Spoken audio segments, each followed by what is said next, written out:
Ito na po. Lumayan.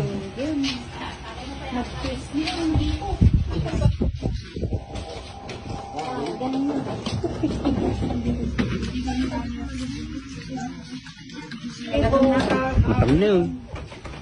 Kalakan dapat ito. Kita. Kita ka. So, ito po mga kababayan, yung na-dislocate na paa ni brother na taga Binalunan, Pangasinan. Si brother Marvin. Marvin, taga Binalunan. Ito po yung nagawa po sa basketball po.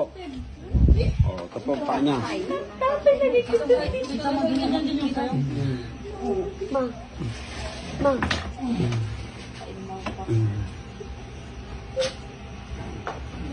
Terus sampai besar. Udah persak. Ya.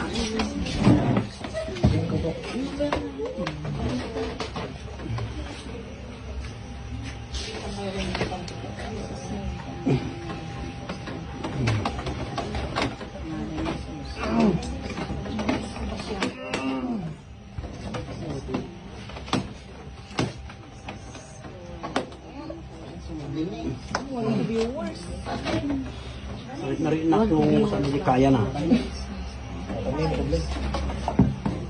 Kambyom. Kambyom ba ka na yun? Kambyom man tanong tapos persak. Nah.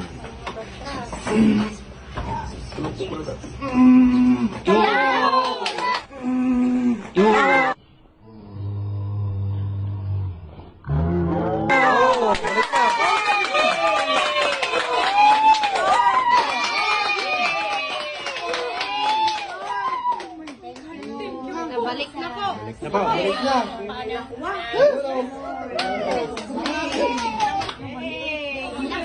Balik na.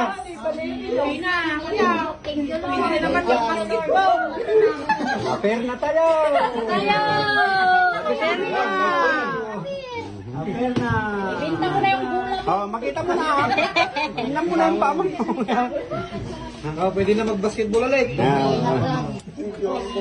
may daan na yan. Balik na po. May daan na kasi yan. Naiyak na din si Kuya. Oh, ay barat. Alisin mo yung pan mo, yung sa iban. Oh, ano ngayon masasabi mo? Thank you, brother. Thank you. Sabi mo lang yung ramdaman mo. Minsan lang masakit pero grabe. Yan. Thank you, brother. Thank you. Magpasalamat ka na. Thank you, Lord.